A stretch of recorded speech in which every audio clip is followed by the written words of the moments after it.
Hi అండి, నమస్తే. నేను మీ Raji. Welcome back to our channel. ఇవాల్టి వీడియోలో సూపర్ టేస్టీ రెసిపీ ఉసిరికాయ నిల్వ పచ్చడి అయితే చేస్తున్నాను. బిగినర్స్ కూడా సింపుల్ గా ఈ వీడియో చూసి చక్కగా ఉసిరికాయ నిల్వ పచ్చడి అయితే చేసేసుకోవచ్చు.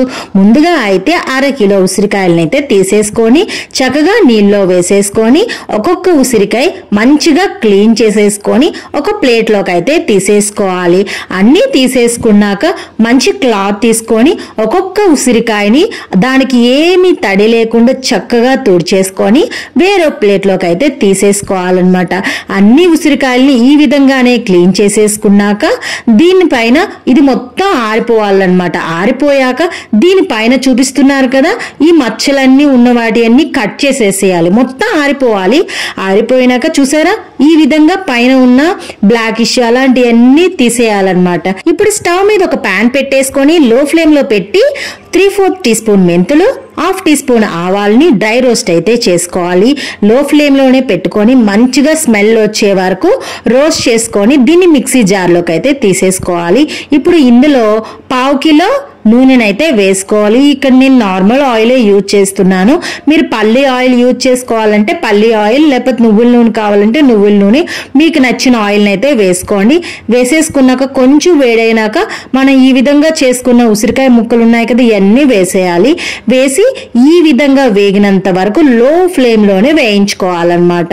హై ఫ్లేమ్ లో అయితే వేయించుకోవద్దండి. ఇలా లో ఫ్లేమ్ లో ఈ విధంగా వేగినాక మనం ఒక మంచిగా క్లీన్ గా అసలు వాటర్ అంటూ లేనిది డ్రైగా ఉన్న గిన్నెలోకి అయితే ఇలా మొత్తం తీసేసి దీన్ని చల్లారనివ్వాలి.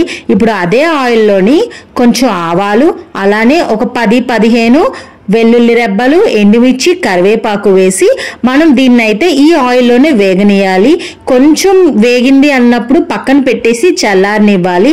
ఇప్పుడు ఈ ఉసిరికాయ ముక్కలు ఆయిల్ చక్కగా చల్లారిపోయినాక ఇందులో 3/4 కప్ కారం, అలానే 1/4 కప్ ఉప్పునైతే వేసుకోవాలి. అలానే ఇందాక మనం వేయించి పెట్టుకున్నాం కదా ఆవాలు, మెంతులు, ఆ పొడి కూడా వేసి, అలానే ఒక 20 వెల్లుల్లి రెబ్బలు ఈ కచ్చా పచ్చగా దంచింది వేసేయాలి. అలానే 2 నిమ్మకాయలు వాటర్ అయితే వేసేయాలన్నమాట. వేసేసాక మనం చల్లార్చుకున్నాం కదా ఈ తాలింపు మొత్తాన్ని వేసేసి మంచి డ్రైగా ఉన్న స్పూన్ తోని మొత్తం కలిసేట్టు కలుపుకొని మనం ఏదైనా మంచి స్టోరేజ్ కంటైనర్ లో దాచేసుకుంటే హ్యాపీగా మాక్సిమం 5 to 6 months స్టోర్ అవుతుందండి. ఈజీగా చేసుకోవచ్చు కదా. నచ్చిందా? అయితే మీరు కూడా ట్రై చేసి ఎలా ఉందో కింద కామెంట్ చేసి చెప్పండి. Please like, share, subscribe.